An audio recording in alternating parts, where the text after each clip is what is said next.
ये वाला ले लेते हैं ना। So all you girls and boys, tech दरबार में एक बार फिर से आपका स्वागत है। दो बॉयज दो मुंडे आ गए हैं, अंकित, अभिषेक। हमें तो आप पहचानते ही होंगे। और प्रैक्टिकली इस वक्त मैं इस कुर्सी पर नहीं बैठा होना चाहिए, मैं इस वक्त छुट्टी पर होना चाहिए, बट ये एक्चुअली छुट्टी पे ही है। इसे कहते हैं advance teleportation, telepresence through telekinetic energy with accelerometer with Jupiter velocity. Okay, Abhishek Telang is on छुट्टी, paternity leave पे हैं। और यहाँ भी हूँ, और ये भी अभिषेक तेलंग। ये एक प्री रिकॉर्डेड टेक दरबार है, बिकॉज जैसे हमने मुझे लगा ये प्री रिकॉर्डेड अभिषेक तेलंग का क्लोन हमने बिठा रखा है। पिछले हफ्ते जैसे हमने आपको बताया था, अभिषेक has become a papa and so he's spending, ये क्या होता है, बच्चों के खिलौने। तो भोपाल में वो अभी फैमिली के साथ वक्त बिता रहे हैं, बट अपनी ड्यूटी से, अपने फर्ज से, अपने काम से वो बिल्कुल भी वंचित नहीं है। आपके लिए टेक दरबार रिकॉर्ड करके गए हैं। ठीक है, तो पहला सवाल भेजा है अभिलाष भारद्वाज ने नई दिल्ली से। एकदम नया सवाल है और इन्हें लेना है एक नया फोन। दो फोन इन्होंने शॉर्टलिस्ट किए हैं, जियोनी E-Life E6 और दूसरा है Xperia ZL। अब इन दोनों ही फोन्स के बीच में वो कह रहे हैं 8,000 रुपए का डिफरेंस है, पर इनकी जो क्या रिक्वायरमेंट, वो ये 5 इंच फुल HD डिस्प्ले दोनों फोन्स में है, 1.5 गीगाहर्ट्ज क्वाड कोर प्रोसेसर दोनों फोन्स में है, 2 GB RAM Gionee E-Life E6 में तो मुझे याद है, Xperia ZL में भी शायद है। इसके अलावा गुड बैटरी बैकअप, तो दोनों में ही 2000 mAh के आसपास की बैटरी है, तो दोनों का ही मतलब ऑलमोस्ट सेम टू सेम है। तो अब ये कहना चाह रहे हैं कि जियोनी E-Life E6 खरीदा जाए या सोनी का Xperia ZL। So the ZL is about 30,000 rupees and the Gioni E6 is about 22. हाँ, 21-22। That's a huge price difference, I would say. लेकिन इसमें, you know, hardware wise, both are fantastic. In fact, the kind of screen, जिस किस्म का user interface और features Gioni E-Life E6 pack in करता है 22,000 के पैकेज में, it's fantastic. मतलब वो डिजाइन तो चुम्मेश्वरी है। We've said that on Tech Guru as well. But दिल सिर्फ वहाँ पे धक धक करता है, जहाँ पे इतने पैसे खर्च करके आप एक ऐसे कंपनी में इन्वेस्ट करने वाले हो जिसका अभी तक ज़्यादा पता नहीं है कि आफ्टर सेल्स कस्टमर सपोर्ट कैसा होगा, उसके सर्विस सेंटर्स कितने हैं, कहाँ हैं। सोनी ऑन द कॉन्ट्ररी, उसके सर्विस सेंटर आपके घर के आजू बाजू में ना सही तो आपके शहर में मिल जाएगा। आपके शहर में ना मिला तो नजदीकी 100 किलोमीटर रेडियस के आसपास कहीं ना कहीं तो होगा ही होगा। Soni is a legacy player, तो इस कारण से वहां पर थोड़ा सा प्ले सेव करने की जरूरत होती है कि आफ्टर सेल सर्विस के मुकाबले। और ये 8,000 रुपए जो ऊपर के जो 8-10 हज़ार रुपए हैं वो सिर्फ इसी चीज को है, तो हम तो ये कहेंगे कि सोनी Xperia ZL लीजिए। फीचर्स के मामले में दोनों फोन सेम टू सेम है, but you know this actually puts up an interesting question, क्योंकि आप हमें फेसबुक ट्विटर पे लिख के पूछते हो कि भैया जियोनी और ऐसे ब्रांड्स के फोन्स आप पिक तो दे देते हो टेक गुरु पे, लेकिन जब बात खरीदने की आती है तो हमें थोड़े डरा देते हो कि भैया इसके ऊपर पैसे खर्च मत करो, बिकॉज पता नहीं आफ्टर सेल सर्विस सपोर्ट कैसा है। सो what is our stand on that? I mean, we need to be clear on that, because हम पिक तो दे रहे हैं फोन्स को from a technical standpoint, from a hardware software standpoint, but when it comes to a consumer decision, हम क्यों अभी भी थोड़ा कतराते हैं? The reality is such कि Micromax जैसा ब्रांड भी, which is Android में मार्केट शेयर में कहा जाता है दूसरा है सिर्फ इंडिया में, after Samsung there's Micromax in terms of number of shipments, जितने फोन बिकते हैं इंडिया में।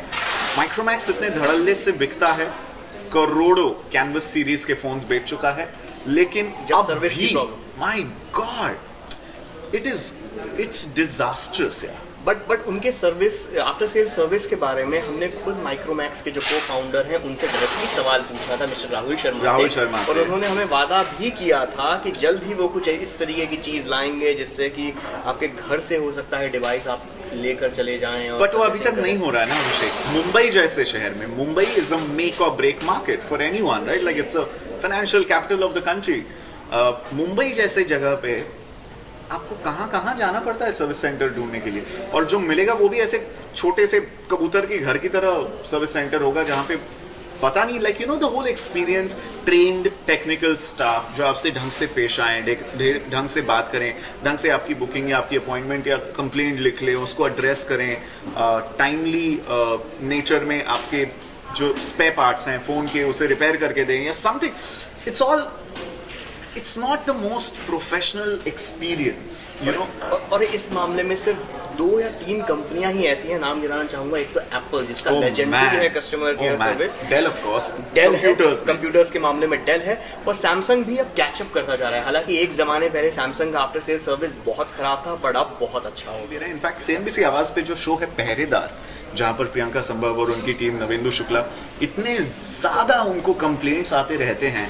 ये जो तमाम ब्रांड्स हैं, कार्बन हो गया, लावा हो गया, जोलो हो गया, माइक्रोमैक्स हो गया, सब ऑलमोस्ट एक ही माला के मणि है when it comes to customer care support. And which is why fortunately, consumers के लिए फॉर्चुनेटली, जो थर्ड पार्टी सर्विस सेंटर्स हैं या जो थर्ड पार्टी आजकल पैकेजेस मिलने लगे हैं, आप अगर फ्लिपकार्ट पे जाओगे तो ई टेकीज का आपको वहां पे वो मिलेगा जिसमें वारंटी मिलता है, इंश्योरेंस मिलता है। तो ये जो थर्ड पार्टी कंपनियां हैं, उन्होंने रियलाइज कर लिया कि भैया कंपनी के भरोसे अगर हम लोग रहेंगे तो हो गया ठंडन गोपाल, हम लोग ही इसमें से बिजनेस मॉडल और बिजनेस प्लान बना लेते हैं, विच इज गुड। बिकॉज अगर आप 15-20 हज़ार रुपए का, क्या कर रहे हैं यार ये पीछे, अगर आप 15-20 हज़ार रुपए की इन्वेस्टमेंट कर रहे हो, उसके ऊपर इट्स नॉट इवन कितना, उसका 1%, 500 रुपए वगैरह कुछ आपको भरने पड़ते हैं और उसमें आपको ये कवरेज मिल जाता है। I think that's a wise thing to do. And अगर आप नया फ़ोन खरीदने की सोच रहे हैं, सो प्लीज़ इंक्वायर कर लें आपके एरिया में ऐसा लोकल, यू नो, AMC जैसे कंप्यूटर्स के लिए होता था, तो ऐसा AMC प्रोवाइडर या सर्विस सपोर्ट प्रोवाइडर कौन है। अगला सवाल, ये लप्पू टप्पू बंद हो गया, चलिए मैं लेता हूँ। अगला सवाल ये है कि इन्हें बेसिकली इन्होंने एक आईपॉड खरीदा है। इनका नाम है राहुल टंडन। Very good. ये मुरादाबाद यूपी से हैं। Very good. और इन्होंने एक नया आईपॉड खरीदा, मुबारक हो। और इनके बेटे ने क्या किया कि पासवर्ड उसे उन्होंने बताया कि बेटे ये है पासवर्ड ब्ला ब्ला ब्ला, और उन्होंने गलत पासवर्ड डाल दिया उसके अंदर। ठीक है, 1 बार डाला, 2 बार डाला, 3 बार डाला। अब 10 आईपॉड टच है लेटेस्ट जनरेशन का, और वो जी गायब हो गया। आईपॉड जो है वो लॉक हो गया है, वो अब काम नहीं कर रहा है और अटक गया है। बोली तरीके अंदर का कुछ भी डेटा वो नहीं सिक्योर कर पा रहे हैं। रीसेट कैसे करेंगे? क्योंकि फोन को वो स्विच ऑफ करते हैं तब भी वो फोन बताता है कि भाई पासवर्ड आईपॉड ना, आईपॉड। लेकिन ये जो प्रॉब्लम है ये आईफोन्स के साथ, आईपैड्स के साथ भी होती है। मैं बताऊं, ऑफ कोर्स, क्योंकि आप आयधारी इंसान है, आपके पास आईफोन है, आपके पास आईपैड है, आपके पास और कोई नहीं, यही दो है। ओके। खैर, इनके पास भी आईफोन है, इनके पास भी आईमैक है, और आईमैक को ऐसे पासवर्ड लॉक नहीं हो जाता। देखिए, अगर राहुल जी, अगर आपका ये आईपॉड अटक गया है पासवर्ड के ऊपर, तो सीधा सिंपल ऑप्शन है, आप अपने उसे हार्ड रीसेट कीजिए। ऊपर जो पावर बटन होता है और होम बटन होता है, उसे 10 से 15 सेकंड तक दोनों को एक साथ दबाए रखें, और फिर एक्स्ट्रा 5-10 सेकंड जो होम बटन है, पावर बटन से उंगली हटा दीजिए और वो होम बटन को दबाए रखें। इसको कहते हैं पावर रीसेट। एक बार आपने पावर रीसेट इस फोन को, आईफोन या आईपॉड या आईपैड को कर दिया जो ऐसे पासवर्ड के चक्कर में फंस गया है, उसके बाद आप iTunes ओपन कीजिए, USB कॉर्ड लगाइए उसके अंदर जो कॉर्ड दी हुई है फायर, और फिर उसके बाद उस कॉर्ड को जब iTunes आपका हो जाए, उसके बाद आईपॉड, आईफोन, आईपैड उसके साथ कनेक्ट करके दोबारा से होम बटन को काफ़ी देर तक, थोड़ा 10 से 15 सेकंड तक प्रेस कीजिए, तो जो आईफोन या आईपॉड की स्क्रीन है उसके ऊपर iTunes का ऑप्शन आने लगता है। अब वो iTunes का ऑप्शन आ गया तो वो डिटेक्ट कर लेगा आपके डेस्कटॉप वर्जन के ऊपर iTunes को। वहाँ पर रिस्टोर का ऑप्शन आ गया, रिस्टोर कीजिए, फ़ोन का सारा डेटा वाइप हो जाएगा और नए तरीके से जो उसका OS है वो दोबारा उसके अंदर आएगा और फिर एकदम नया सा हो जाएगा, तो ये प्रॉब्लम सॉल्व। लेकिन अगर डेटा उसमें करना है, इसमें एक चीज आप कर सकते हैं कि for example if you have photos या वीडियोज जो आपने आईफोन, आईपैड या आईपॉड से खींचे हुए हैं, फॉर्चुनेटली आप इसको जब USB से अपने लैपटॉप या कंप्यूटर को अटैच करोगे, you can read it as a media device. हाँ, वो पासवर्ड नहीं मांगे उस वक्त। एग्जैक्टली, तो उसकी फ्लैश मेमोरी आपको एक्सेस हो जाती है वहां पे, so you can take a backup, वहां से आप सारा कॉपी कर सकते हैं डेटा। तो अगर फोटोज या वीडियोज होंगे जो वैल्यूएबल होता है, म्यूजिक एप्स वगैरह सब निकल जाएगा उसमें से।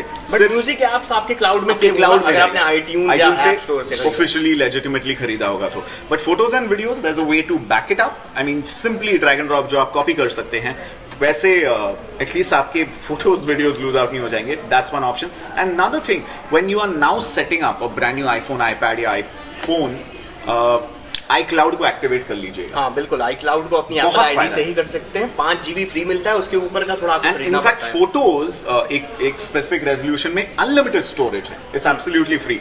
सो उससे होगा ये कि कभी ये खतरा नहीं रहेगा कि बॉस कुछ भी हो सकता है ना, फोन हैंग हो गया या खराब हो गया या बंद पड़ गया या चुरा लिया गया। You always have your precious memories in terms of photos and videos and everything always backed up on the cloud.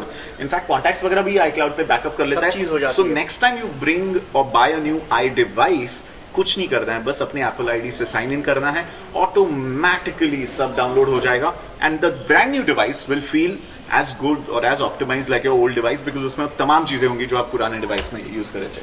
That's one big advantage of using the ecosystem or iCloud या कुछ। बट ये Android के phones में भी होता है, because Android के इसमें मजा ये है कि सब चीज गूगल के क्लाउड में, but not with media, not with actually अलग अलग इसमें आता है। Google plus stores all your pictures and videos, but still cloud में तो सेव हो ही रहा है। Gmail saves all your contacts and everything. Calendars. Sure. And there are also third party solutions भी होते हैं, third party apps भी होते हैं, जैसे Dropbox है, या स्पेसिफिकली आपके कॉन्टैक्ट्स या आपके SMS को बैकअप उसका कॉपी करने के लिए क्लाउड पे स्टोर होता है। उसमें फायदा क्या होता है, जैसे आपके पास आईफोन था बट आप अभी एंड्रॉइड पे शिफ्ट करना चाहते हो तो iCloud का backup is good for nothing for Android, right? तो ये थर्ड पार्टी जो सॉफ्टवेयर होते हैं ये प्लेटफॉर्म एग्नोस्टिक होते हैं। ये विंडोज, ये ब्लैकबेरी, ये एंड्रॉइड, ये iOS सब पे काम करते हैं। So that's where it helps कि if you want to jump platforms या ऑपरेटिंग सिस्टम्स तो ये थर्ड पार्टी ऐप यूज करना बेटर होगा। उसके नाम आपको यहाँ नीचे लिंक्स में दिखाई देंगे। एक बहुत इंटरेस्टिंग क्वेश्चन हम लेने वाले हैं and we are going to spend about 5-10 minutes explaining this question. Pramod Rao का सवाल आया है एंड ही इज आस्किंग, सवाल बड़ा सिंपल है। Micromax Canvas Turbo, Sony Xperia C, ये जो फोन्स हैं ये मीडिया टेक के 6589 प्रोसेसर पर चलते हैं। The turbo has 6589T which is another variant of it. In fact जितने भी ये बजट रेंज के हैं सारे ही MT के 6589 प्रोसेसर्स पे चलते हैं। Absolutely. And HTC Desire 500 dual SIM वाला जो नया फोन है 20,000 का, that runs Qualcomm Snapdragon 200 processor. Okay, उसका इनफैक्ट मैं आपको मॉडल नंबर भी बता देता हूं जो Qualcomm का है। दैट इज कुटे गेला MSM 8228Q। That is a Qualcomm Snapdragon 200 वाला सस्ता वाला processor. The question that Pramod is asking is, अगर मैं स्मार्टफोन खरीद रहा हूं तो मेरे फोन में कौन सा प्रोसेसर होना बेहतर होगा, किससे मुझे फायदा होगा, better performance, better battery life and all of that. सबसे पहले तो ये चीज सराहने लायक है अभिषेक कि हमारे ऑडियंसेस इतने अवेयर हो गए हैं। 2 साल पहले नोबडी वुड से कि बॉस A7 आर्किटेक्चर है, A9 है, क्रेट है, या इसमें एड्रीनो है, या you know in terms of GPU। Hats off to you guys यार, hats off। एंड कहीं ना कहीं हम अपने आप को भी थोड़ा शाबाशी दे देते हैं बिकॉज आपकी अवेयरनेस बढ़ाने में थोड़ा सा हमारा भी श्रेय होता है। चिपसेट या SoC जिसे कहते हैं, सिस्टम ऑन अ चिप, ये किसी भी सेल फोन की, किसी भी टैबलेट की जान होती है। It's the heart that beats the entire machine. So in that sense, it's the most important component of your cell phone. लोग स्क्रीन साइज पे चले जाते हैं, कैमरा रेजोल्यूशन पे चले जाते हैं, लेकिन सही मायने में अगर आपको जांचना परखना है कौन सा फोन या कौन सा टैबलेट बेटर है, it's the chipset you should focus on. अब तक क्या होता था, मीडियाटेक ये एक ऐसी कंपनी है, ताइवानीज कंपनी है, जिन्होंने पिछले 2 सालों में रेवोल्यूशनाइज कर दिया है जो लो कॉस्ट SoC या चिपसेट होते हैं। इसलिए ना सिर्फ माइक्रोमैक्स, लावा, कार्बन, इंडियन ब्रांड्स, चाइना के अंदर भी जो उनके अपने Xiaomi है, ग्लू है, उनके जो अपने गू फोन वाले टाइप ऐसे सारे ब्रांड्स हैं, MediaTek has become the go two processor for them. Qualcomm के साथ एक किस्म से प्रॉब्लम या दिक्कत ये हो रही थी, इट्स एन अमेरिकन कंपनी, सालों से प्रोसेसर्स बनाते आ रहा है, बिकॉज R&D में वो इतना ज्यादा हाई क्लास इंफ्रास्ट्रक्चर पे स्पेंड करते हैं, R&D में इतने साल स्पेंड करते हैं, they can not price their processors for the lower end market. And frankly, the average Qualcomm processor in terms of performance is leagues ahead of a MediaTek processor. Qualcomm का फंडा ये था, एक चिपसेट बेचो, उसके ऊपर आपका मार्जिन ज्यादा होता है मुनाफे का, MediaTek का एग्जैक्टली ऑपोजिट फंडा होता है, ज्यादा से ज्यादा चिपसेट बेचो, भले मैं एक चिपसेट पे लेट्स से 98 या 1 रुपया कमाऊं, लेकिन because I will sell so many of them, मेरा प्रॉफिट बाय वॉल्यूम होगा, not profit by margin. Okay, now coming to these two specific chipsets, MediaTek MT6589 and Qualcomm MSM 822Q, जो आपको मिलेगा HTC Desire 500 में, and MediaTek 6589 is like Abhishek said, हर 15-20 हजार रुपए के क्वाड कोर स्मार्टफोन में हर दूसरे फोन में होता है. Both are built on a processing manufacturing process called 28 nanometer architecture. Okay, तो उसमें वो कॉमन है in terms of the architecture.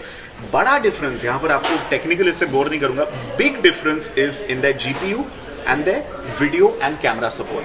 GPU में the MediaTek supports PowerVR SGX 544, which is a more powerful GPU than the Adreno 203, जो Qualcomm का ये particular processor support करता है. Qualcomm इसमें पीछे है, MediaTek आगे है. Yes, GPU के मामले में, because the PowerVR SGX 544 is a much more powerful. GPU यानी ग्राफिक्स प्रोसेसिंग यूनिट, यानी जो गेम, जो आप HD वीडियोस देखते हो उनको प्रोसेस करने में जो मेमोरी यूनिट लगता है वो है GPU. Absolutely. MTK 6589 resolution support करता है, native resolution for the screen, full HD 1080p. Okay, that's a different thing कि माइक्रोमैक्स जैसी कंपनियां सेम प्रोसेसर पे आपको 720p वाले स्क्रीन लेके आते थे, बिकॉज वो उनको स्क्रीन कंपोनेंट सस्ता पड़ता था. बट अभी आप देखोगे टर्बो में, जैसे हमने देखा है, there is a full HD screen, so there is no reason to stop a manufacturer. उसको फुल HD नहीं जा सकता, सिर्फ उनके कॉस्ट की वजह से वो डिसीजन हो सकता है. Qualcomm का ये जो प्रोसेसर है और जो HTC के स्क्रीन में भी बयां होता है, वो 720p ही सपोर्ट करता है. इसके अलावा बिग डिफरेंस कैमरा में, 6589 नेटिव रेजोल्यूशन सपोर्ट करता है कैमरा का, 13 मेगापिक्सल का कैमरा. Qualcomm का ये जो है MSM 8228Q, ये सपोर्ट करता है 8 मेगापिक्सल. यानी कि जो Snapdragon 200 में भी अलग अलग वेरिएंट्स आते हैं. This is MSM 8228Q and obviously दोनों 4 कोर प्रोसेसर्स हैं. एंड बैटरी लाइफ में that's one of the biggest clinchers, the MediaTek processor scores over the Snapdragon. तो बॉटम लाइन ये है कि MediaTek प्रोसेसर लेना ज्यादा फायदेमंद होता है. This one, you know, it's not a sweeping statement, but low cost phones में in fact we can make a sweeping statement. 15 से 20 हजार रुपए में अगर आपको एक एंड्रॉइड स्मार्टफोन खरीदना है, अगर उसमें MTK MediaTek का प्रोसेसर है 6589 या दूसरे उसके variant, 6589 is the latest one, better to go for that. आंख बंद करके आप फोन खरीद सकते हैं अगर वो 15-20 हजार रुपए की कैटेगरी में है. 20,000 एंड अबव मोस्टली सारे प्लेयर्स, सोनी, सैमसंग, नोकिया, ये सारे Qualcomm के प्रोसेसर्स यूज करते हैं, बिकॉज उनके महंगे वाले processors they give much better performance than a MediaTek would. In fact MediaTek का तो एक अच्छा और मार्केट में ज्यादा चलने वाला इस प्राइस सेगमेंट में प्रोसेसर नहीं आया है for the 20,000 and upwards category, because वहां पे जो पावर डिलीवरी आपको Qualcomm देता है, that's way better, way better. तो यहां पर एक इंटरेस्टिंग चीज हो रही है प्रोसेसर की दुनिया में. Qualcomm सस्ते से सस्ता प्रोसेसर लाने की कोशिश में है, बिकॉज दुनिया का सबसे बड़ा मार्केट मोबाइल फोन्स का है, $100 या $150 के स्मार्टफोन्स का, यानी कि 5,500 से 12,000 रुपए तक का. ओके, MediaTek अपनी औकात को बढ़ाने के लिए, हाई मार्जिन गेम खेलने के लिए 20,000 के ऊपर वाला ऑक्टा-कोर टाइप प्रोसेसर डिजाइन करने में लगा हुआ है. इनफैक्ट MediaTek ने खुद का ऑक्टा-कोर प्रोसेसर डिजाइन भी किया हुआ है. So it's a very very interesting battle जो हो रहा है. एंड 2014 में डिवाइस का जो लाइनअप होगा, ये इस पर पूरी तरह से निर्भर करेगा कि कैसे प्रोसेसर्स में हम एडवांसमेंट या नई टेक्नोलॉजी देखते हैं. So for now this is what it is. 15,000 के नीचे या 20,000 के नीचे एंड्रॉइड पे MediaTek 6589 आंख बंद करके खरीदिए, और अगर उसके ऊपर का है तो Qualcomm Snapdragon के जितने भी वेरिएंट्स हैं आपको खरीद सकते हैं. एब्सोल्युटली. ये ज्यादा कुछ लंबा हो गया तो टेक्निकल हो गया. No, but this is very important for them to know, very important. तो टेक दरबार के इस वर्जन में अभी के लिए इतना ही. अगले हफ्ते फिर आपके लिए एक नया टेक दरबार लेकर आएंगे. तब तक आप ट्विटर पर हम दोनों को फॉलो कर सकते हैं @अंकित_v, @अभिषेक तेलंग. इंस्टाग्राम पर फॉलो कर सकते हैं अभी फूड हो गया प्लीज है या गैजेट वाला विद $L. अच्छा, ये अब गैजेट वाला विद $L हो गया. मेरा अभिषेक तेलंग ही है, और साथ में यूट्यूब और यूट्यूब पर आप ये वीडियोस देख सकते हैं, सब्सक्राइब कर सकते हैं, अपने दोस्तों के साथ शेयर कर सकते हैं, और फेसबुक पर हमें फॉलो कर सकते हैं और अपने क्वेश्चंस भेज सकते हैं. एब्सोल्युटली. तो अगले हफ्ते तक के लिए स्टे कनेक्टेड.